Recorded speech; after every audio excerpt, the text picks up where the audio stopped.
failure is temporary. But quitting is permanent. If you fail to try, okay lang yun. No? I-try mo lang ulit. Pero if you quit on your dreams, mas mahirap yun. Bakit? Kasi hindi mo talaga makukuha yung gusto mo.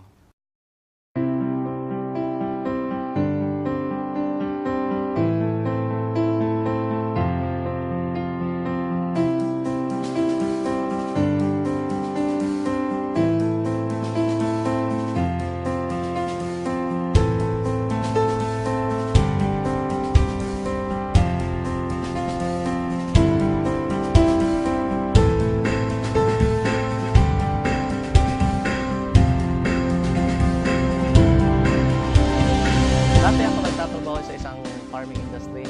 Job description ko talaga is tigasagot ng telepon, tig-dispatch sa mga biyahe sa truck, tig-kolekta og kwarta nila, tig-ihap og kwarta nila, tig-deposito og kwarta nila, tig-buhat og payroll, tig-check up sa mga logistics in and out.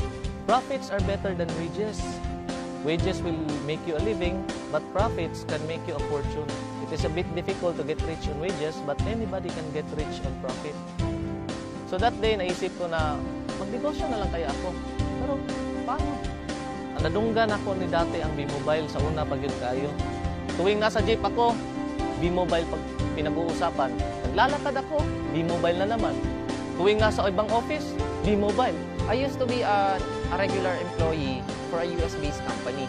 Bale, computer programmer nila ako. So, although maganda naman yung trabaho, maganda yung pay, pero nasa-sacrifice yung social life ko. So, wala na akong time for my family. And at the same time, so malaki rin yung sacrifice ko sa health ko. A friend told me, sabi niya sa akin, Juan, meron akong magandang business na nakita.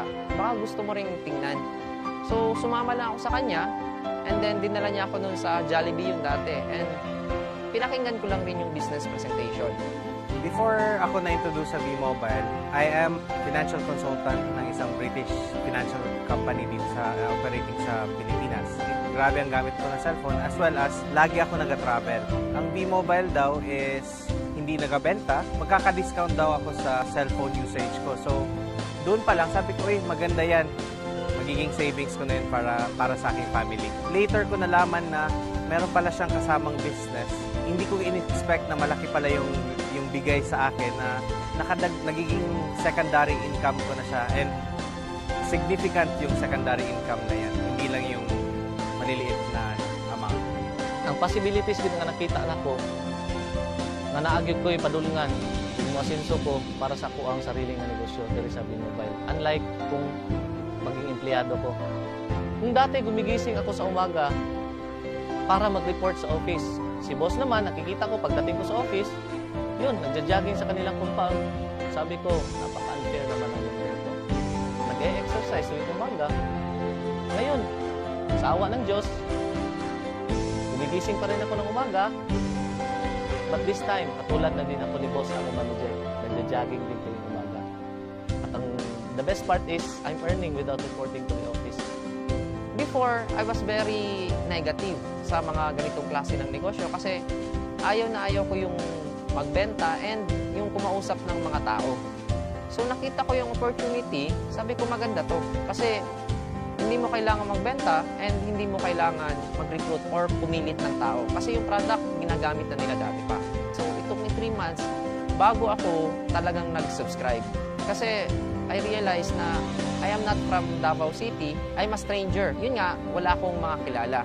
And fortunately, naging maganda rin naman kahit papano. Doon sa projection, pinakita sa akin sa table, after 3 months, 5 months, ito na yung kikitain mo. So, sa akin naman, fortunately, it took me 6 months bago may naniwala sa akin. So, for 6 months, walang naniwala, walang nag-subscribe, marami akong dinadala sa office. So, it was really challenging that time. After that, nagsunod-sunod na. Naging maganda na yung resulta and lumaki na yung grupo ko. Dati po akong manager sa isang kumpanya. Sales rin po yung trabaho ko. I was looking forward to have my own business.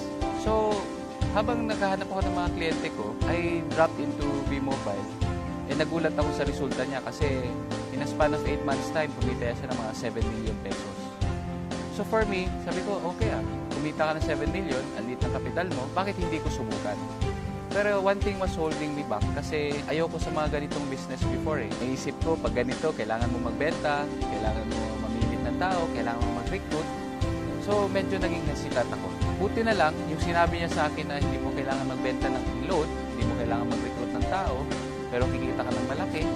The very reason why I kept on going despite the challenges is because unang-una, when I saw V-Mobile, I saw na malaki yung potential niya, na kumita ka, yes. And pangalawa, naisip ko, marami akong pwedeng matulungan sa negosyo na to. So unang-una, pwede kong tulungan yung sarili ko, pwede kong tulungan yung family ko, pwede kong tulungan yung mga friends ko na medyo less fortunate. So sabi ko kasi, with a very little capital, pwede na silang magkaroon ng sarili nilang negosyo. Yung mga kaibigan ko, yun pa yung humihindi. Yung mga kamag-anak ko, tinatawanan pa nila yung ginagawa ko kasi parang isip nila, parang baduy, no? Pero sabi ko, kahit anong tawa nila sa akin, kahit hindi sila naniniwala sa akin, okay naman. Kasi alam ko yung rason ko bakit ko gusto mag-V-Mobile. Rason ko is gusto kong magbago yung buhay ko kasi alam ko yung buhay ng mahirap eh. May nangyari sa family namin, naubos lahat yung business, nagbago yung bahay. And those were the things that were painful sa buhay ko dati. Pero sabi ko nga, if I can make a change, ibalik ko yung dating state of living, yung standard of living namin, a decent lifestyle, bakit hindi ko gawin? So, hindi ko pinansin yung mga humihindi. Nakakatawa lang, ang mga naniniwala sa akin, yun yung mga taong hindi ko pa kakilala. No? Yung iba nasa abroad, yung iba hindi ko naman mga kaibigan dati, pero naniwala. Pasalamat ako sa Diyos, after 1 year of doing the business part-time, kumita na ako ng 1 million dito. For a very small capital, to earn 1 million pesos is what I really wanted. No?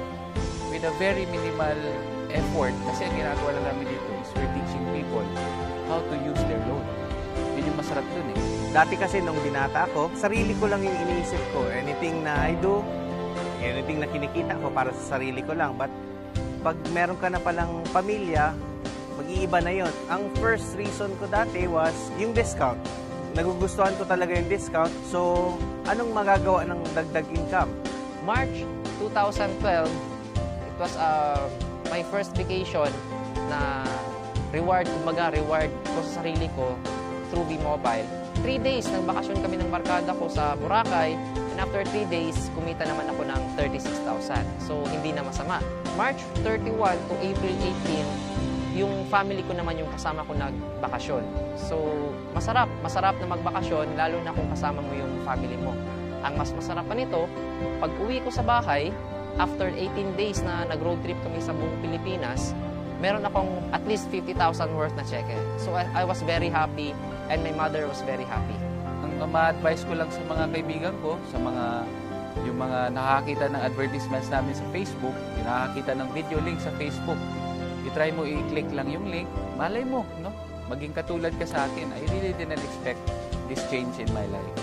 For the new ones, continue moving. Huwag kayo mag-quit kasi sa lahat ng mahirap, itong V-Mobile ang pinakamadali. As long as you keep on doing the business, as long as ginagawa nyo siya, may magbabago at magbabago sa buhay ninyo. Imposibleng wala. Salamat V-Mobile, unti-unti mong inikot ang buhay ko, paitaas. Thank you po. Maraming salamat sa V-Mobile, no? Maraming salamat din po sa lahat ng mga taong naniwala sa akin. And maraming po salamat din po sa mga taong nag-guide sa akin dito sa business na ito. Kasi sabi nga, it is in helping each other, no? Together, everyone achieves more. As a team, tulong-tulungan po tayo para kunin natin yung pangarap natin. Maraming po salamat.